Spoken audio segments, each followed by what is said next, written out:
Hello again, Focus fans. Welcome back to Real Destinations, where we tour the locations that make our favorite movies look and feel real. On this episode, join me and some special guests as we retrace the steps of the legendary jazz singer Amy Winehouse through the London borough of Camden.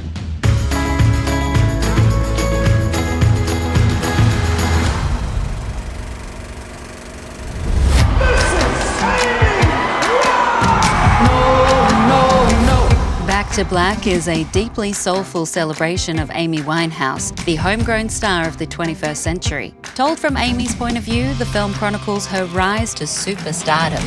Directed by Sam Taylor Johnson, Back to Black stars Jack O'Connell, Eddie Marsan, Leslie Manville, and of course Marisa Abela as Amy. I've got a gig at a pub. Will you come?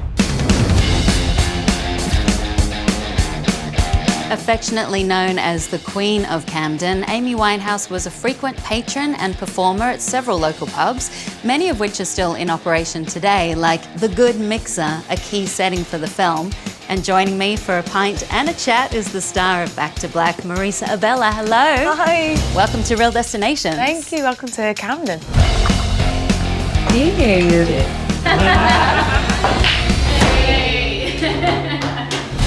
Back to Black is based on a true story. So how did the production try to make it look and feel authentic? We shot at all of the locations that Amy really did go to. It was nice to meet you, darling. I'm Blake.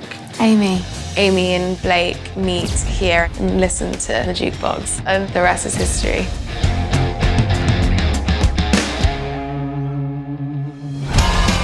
When it went stratosphere, she'd come in and we'd have to close the blinds and we wouldn't let the paparazzi in.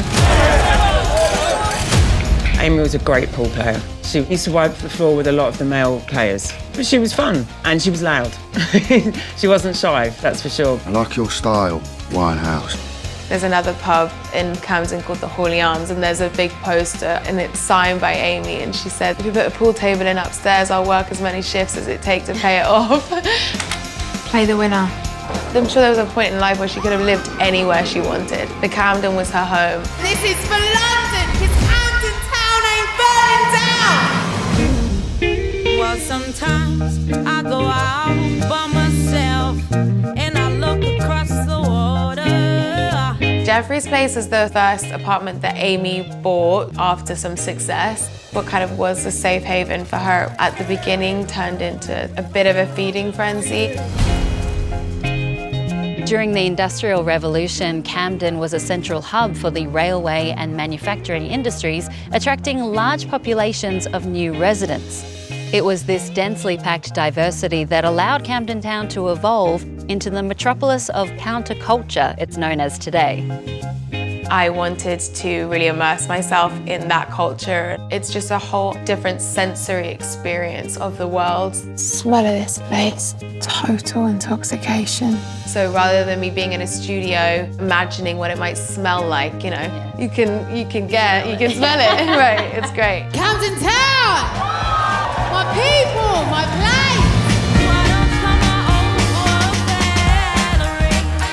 Performing at the Dublin Castle, what was that like? It's such a small, intimate space. You can see everyone, you can hear everyone.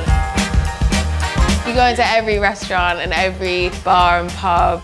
Everyone's got a story and a picture about Amy. It shows how authentically she lived. 2 tickets, please. Absolutely, thank you very much.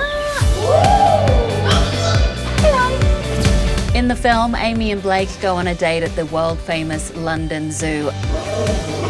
Founded in 1828, the London Zoo is the oldest scientific zoo in the world and opened the world's first public aquarium and reptile house. Just like home.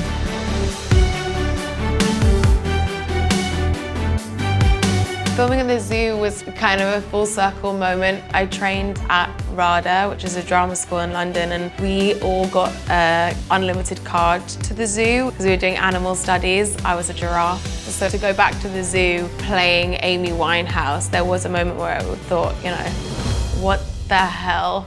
And she was more the lioness. Totally, yeah. I ain't no Spice Girl. Just a short ride from Camden, in the heart of Soho, is Ronnie Scott's, the world-famous jazz club. Since its opening in 1959, several stars have graced the stage, including Ella Fitzgerald, Nina Simone, and Jimi Hendrix, who played his last public gig here in 1970.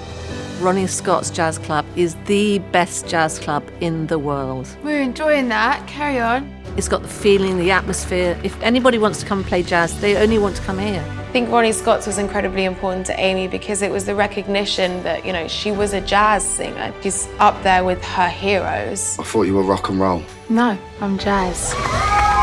Amy was the first person I ever actually booked for Ronnie Scott's, and she took the whole room by storm. I could see that she was very angry, but she had amazing talent, and we were all absolutely bowled over by her. I think I started crying actually listening to her. I need to live my songs, so that's what I'm going to go and do. Back to Black takes audiences for a ride into the music industry through record labels and concert venues set to some of Amy's biggest tracks. He left no time to regret. And although it doesn't appear on screen, the production took advantage of London's most famous recording studio, Abbey Road.